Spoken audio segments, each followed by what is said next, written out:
Hello everyone, it's Jonathan here, founder of Driving Academy, and in today's video I'm going to be breaking down the parking portion of the CDL road test itself. So if you're not aware of yet, the CDL road test is going to be split into 3 different parts. So the parking portion falls into part number 2.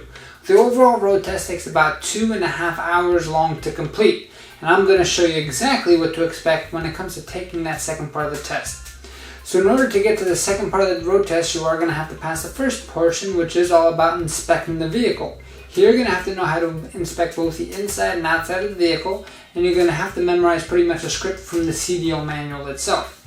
If you need help with that, you definitely want to give our office a call, 908-525-3609, and we can actually show you exactly what kind of training programs we have to get you ready for that portion of the test, plus the rest of it to make sure that we can get you that license that you're after. But like I said, this video is to really go zone in on the second part of the road test itself, which is going to be parking. So the way it's going to work is, after you pass the first portion and you're ready for the second, the examiner is going to take you out of the vehicle and he's going to read you a list of instructions. I can't read you the instructions word for word because you're not taking the test, but I'll kind of give you the synopsis of what those instructions would mean. So the overall general instructions are going to tell you things like, hey, you're able to get out of the vehicle. However, when you are getting out of the vehicle, make sure you're using 3 points of contact. And if you open up the door or move from a seated position, that is going to also be considered a look to get out of your vehicle. Other things it's going to say is, please make sure you finish all of the actual maneuvers correctly. This portion of the test is going to make sure that you know how to maneuver the vehicle around other objects and to park the vehicle in a few different ways. So when it comes to the actual parking maneuvers, the first maneuver that you're always going to do is going to be a straight line backing. So straight line backing is going to show a diagram just like this. And the way that this maneuver works is you're going to have one free pull-up, and you can get out once to check during this maneuver itself. So that being said, how is it going to work? First, you're going to pull up straight until the examiner blows his whistle. When the examiner blows his or her whistle, then you're going to continue to back up straight. And the tricky part here is make sure that the entire vehicle stays within that 12-foot line. So you're going to have 12 feet to play with the whole way down. So you're going to have 12 feet to play with the whole way down. If any piece of your vehicle touches or crosses the line or hits a cone, the examiner is going to blow their whistle. You're going to have to pull up to straighten yourself out, and then you're going to have to fix yourself moving forward. So that being said, the main thing here is to make sure you finish correctly. So how do you finish correctly? You're going to want to make sure you're backing up all the way until the front of your tractor has passed the last set of cones. And it's easily described on this diagram here. So you can keep backing up all the way until the front of the tractor passes the cones, which means that if you look at the diagram, the whole tractor trailer is completely outside of the box. Now when you do back up and you finish, you do not have to be straight. You just have to be behind the cones, and as long as you didn't touch any lines or hit any cones, you're good to go. Like I said, you are able to pull up once, and you can make sure you get out of the vehicle once. I would usually get out and look for the end to make sure you are truly in front of that, truly behind those last set of cones that we were talking about. For whatever reason, if you're not going to complete that exercise as directed, which means it's going to be a lot of points associated with that, and that's not good news. So the other thing to understand is, when it comes to this maneuver or any other maneuver, the way that you let the examiner know that you're done with that maneuver, you're going to put the vehicle in neutral, apply the parking brakes, and honk the horn, right? So hopefully you listen to those tips and you're ready to go on to the second maneuver. The second maneuver for your CDL road test is going to be an offset. It can either be offset to the right or offset to the left. Here you're going to have ample amount of room to go forward, right? So here, no matter what lane you're starting in, you're going to be pulling up straight all the way to the outer boundary lines, and the examiner is going to explain exactly where they are. From there, you're going to offset to the opposite lane, and you're going to keep backing up until the front of your vehicle has cleared not this last set of cones, but the first set of cones in the offset, right? So a better description is right over here by this diagram. As you can see, you're going to pull up all the way, and then you're going to keep backing up until the front of your truck has passed the first set of cones in this diagram.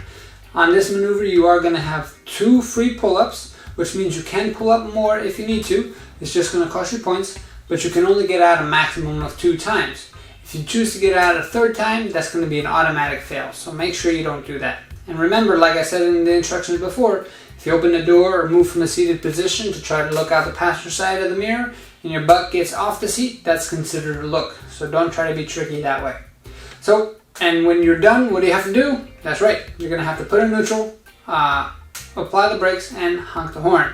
If you don't honk the horn, the examiner cannot stop the test.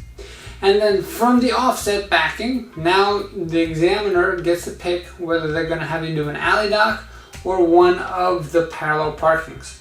So let's go with the parallel parking first. So when it comes to the parallel parking, the examiner is going to put you in a position and give you 15 extra feet of whatever your vehicle length is. That's going to be the space that you're going to have to parallel park into. That's right. So you only have 15 feet to play with. So if you look at a parallel parking diagram just like this, you're going to have 15 extra feet of whatever the vehicle is. From there, you get to pull up as much or as little as you want. You get to set yourself up for this one. And then the overall goal is back into the parking spot. And at the end of the parking spot, the entire vehicle has to be within all 4 boundary lines, right? So everything has to be within the boundary line. The tractor and trailer does not have to be straight, but the actual tractor and trailer, the entire thing has to be inside the line. Which means if there's overhang on the trailer, say your tires are inside the line, but your trailer's over the line, that does not count. So the entire vehicle does have to be inside the box itself.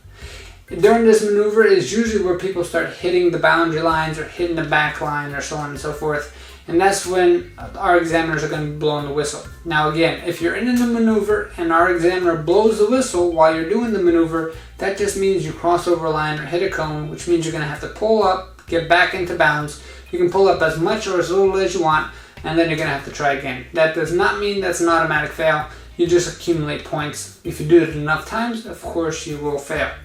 Now let's go to the last one. Maybe you're going to be chosen to do an alley dock. So alley docking is a little bit trickier to get done. So when it comes to alley docking, the whole thing is you're going to have to set yourself up. And when you are setting yourself up, you have to be parallel to the outer boundary line, as you can see in this diagram here. The trick with this one is make sure when you are setting yourself up, do not become too close to the outer boundary line, because when you are and you're starting to make your way back into the alley, the front of your tractor is going to cross the outer boundary line, and that is illegal. So you cannot cross the outer boundary line at any given point. So that being said, what you're going to do is you're going to set yourself up and you're going to finish, you're going to back into the alley, and the whole trick here is to make sure that the back bumper is within the back 3 feet of the alley itself. There's going to be a line of cone, there's going to be 2 sets of cones there, so you want to make sure that you can get your back bumper in between the last 2 sets of cones. There's also going to be dotted lines on there as well. Say you get this maneuver and you only get half of your back bumper inside and half of your bumper outside, then in that case you will not be able to move forward. For this maneuver and for parallel parking, you are going to have 2 free pull-ups as well, and you can get out twice a check. So like I said, for offset, if you're pulling up twice, that's for free. After that, you just accumulate points. However, when it comes to the getting out and looking, it's only a maximum of 2 times, which means you cannot get out anymore. Once you accumulate a certain amount of points, every time you do something wrong, you're going to get a few points. Once you accumulate to a certain amount of points, the test is over and you fail. It's like golf. The lower points you get, the better it's going to be for you.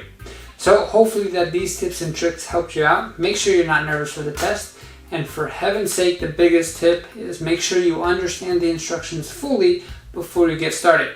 Because you really have to understand where to start the vehicle, where to finish the vehicle is probably the most important thing.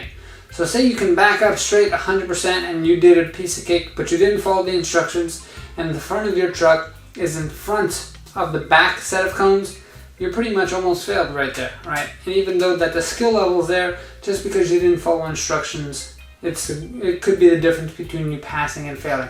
So don't put yourself in that predicament. If you have any questions during the test, whether you're taking it with us or with somebody else, make sure you fully understand the criteria for that maneuver specifically. Don't worry about any other maneuver and be present in the moment. I hope this helped. If you want some more information about how to become a CDL student here at Driving Academy, you can take a virtual school tour at cdldrivingacademy.com, or you can give us a call, 908-525-3609. Click on the link below if you're watching this at some crazy hour of the night, because our office is going to be closed. But if you're watching this at some reasonable hour and you want to talk to a human, feel free. We're here to help you out. 908-525-3609. And with this, we can actually train you no matter where you're from, and we can actually test you with a third-party testing site. And that's how we have so much knowledge of what happens during the CDL road test, because we see both ends. We see the training part, and we can actually be the examiners for you as well. That being said, I hope this helped you out. I hope to see you in person one day, and I hope that we get you on your road to freedom.